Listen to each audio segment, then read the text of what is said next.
Moon Mondays. So Mercury stations direct today. So is that a whew or not? We'll talk about that. Venus goes direct on Saturday. So both Mercury and Venus are finishing their retrograde cycles. Venus will begin her descent through the chakras, following the oldest written story we have on Earth. And then we have the Libra full moon on Saturday with Venus stationing direct. So I'm Sheridan, your AstroLife Coach, here with woman-centered insights to help you align with the cosmic cycles and create a life of clarity and purpose. So Mercury direct or Mercury retrograde, is it a positive or a negative? I've been looking into this lately, and it's really interesting. So the Babylonians, in BCE, were the first ones to notice that Mercury went retrograde and start tuning into that astronomy and those cycles, right? So Mercury doesn't actually change directions. It's just as it's passing us by, it appears to loop back through the sky where it was and then go forward again, right? So I think that this is really an interesting thing because the Babylonians didn't look at it as like messing with everything, right? That's a modern construct and something that really got traction in the 1980s.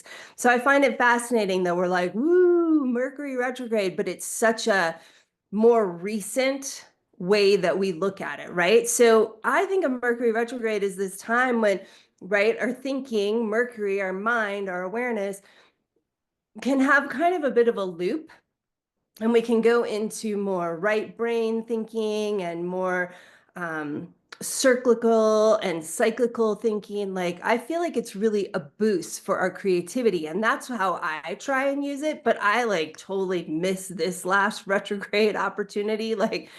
I wasn't even paying attention to that at all. And that's how it goes, right? We just can't make them all. We can't be conscious of every single astrological thing that's happening. It's just completely overwhelming if we try and do that. Because essentially, right, we're here trying to reconnect to our ancestral ways of being connected to the sky and the earth. And sometimes we still go unconscious, right? So Mercury stationing direct today in Pisces is this opportunity, right? So that's where we say the start of the new Mercury cycle is when it goes stations direct.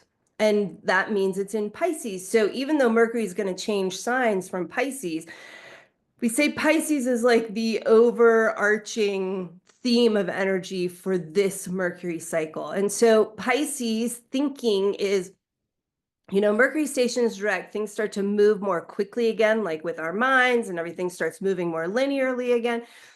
But Pisces is that water sign that's kind of focused on the transpersonal and everyone and healing and compassion. And it's a heart-based thinker as opposed to a mental mind-based thinker. So there's an opportunity during this Mercury cycle to kind of just lean into a little bit more of that compassion for ourselves, where we're at, have empathy for ourselves and others, right? Let the mind be still, kind of almost like in a Mercury retrograde, where it's like in the heart and the feeling and that opportunity. So Venus stations direct in Pisces as well. So this dance, this Mercury Venus dance, that's Pisces, Aries, Pisces. Well, it was Aries, then they retrograde into Pisces and they're stationing direct, and we'll go into Aries again, is part of what I've been talking about, of just Aries, Pisces. That intersection of those two signs is really the theme of this whole entire year and into the beginning of next year. So when Venus stations direct, and she's already started her new cycle when she rose into the morning sky in Aries and Pisces for some of us. So it's an Aries-Pisces overarching theme for this next 19 months of this Venus cycle. But when she stations direct, she starts her descent through that oldest written story that we have about the goddess Inanna and her descent into the underworld, which Inanna is Venus. She represents Venus. The oldest story we have is about the Venus cycle, oldest written story. And so she begins her descent. And then when she meets with the crescent moon coming at the end, towards the end of this month, we move into the crown chakra and a focus for the month on like clearing any blockages to our crown chakra. It's the Venus represents the divine feminine. So how are we blocking letting that celestial, universal, spiritual soul energy like descend down into our body? So this is a great time to just think about what is your vision for the divine feminine within yourself, in the world, while Venus is in this morning star, morning sky time, in this Aries-Pisces Venus cycle. Kaylin, who I co-teach Venus Alchemy with, we just taught a free class on the Aries-Pisces cycle. So I'll put the link and you can have a look at that if you're interested and want to learn more about the amazingness of this particular story.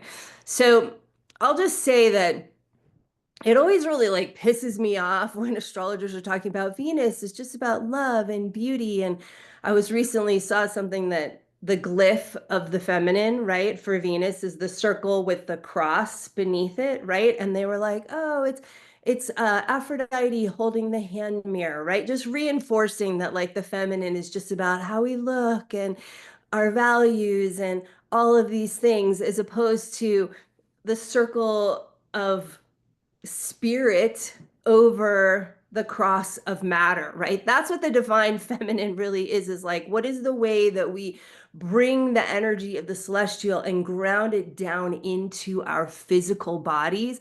It's not a hand mirror. It's not just about love and beauty, because, right, what if you're Venus is in, fiery Aries or Scorpio, or right? It's like they're Leo. There's all these different signs, and Venus and the divine feminine needs to be able to have her full authentic expression, right? When we're limiting her, we're limiting ourselves, and that is where it kind of gets us into trouble, right? So I think it really leads to like a lot of shadow beliefs, especially for us women, around like, we're not good enough, right? We're like held in that tight box that the patriarchy puts the feminine into, of values and love and beauty and money. It's like, I don't know, that just drives me crazy. So the Libra full moon is coming on the same day as Venus stations direct. So that's a nice blending of these energies. And I like the full moon to be this time of celebration, right? There's a lot of emphasis on releasing at the full moon, which can come after the full moon when the moon starts to lose light, releasing its light. But at the full moon, I think it's a beautiful time to celebrate ourselves, acknowledge something about ourselves that we're really happy with, right? Pisces, we talked about having that compassion, and it's the Libra full moon. So there's a focus on relationships, but most importantly, like the way that we see and understand ourselves through our personal relationships, right? Libra is known as the peacemaker and the harmonizer, always trying to create balance, but it can often do that at its own detriment, like abandoning itself for the sake of balance, as opposed to knowing itself and being able to put itself first as a way to actually serve its like healthy relationships. Okay, I'll finish off with some astro aromatherapy. Let's go with Pisces for this month, because Pisces is all the rage with Mercury and Venus stationing direct. And I chose Yarrow blue. It's this yarrow is amazing to help us feel our sorrow, right? So I just want to show you this blue essence that comes from these like beautiful white and pink flowers. It's got this special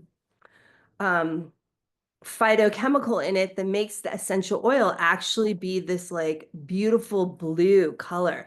So yarrow is great for Pisces and helping us have more compassion and dropping into our hearts and being able to feel our feelings. And it's so beautiful. So that's it for this week. Next week, I will see you when the sun is entering Taurus and we begin Taurus season and Mars enters Leo.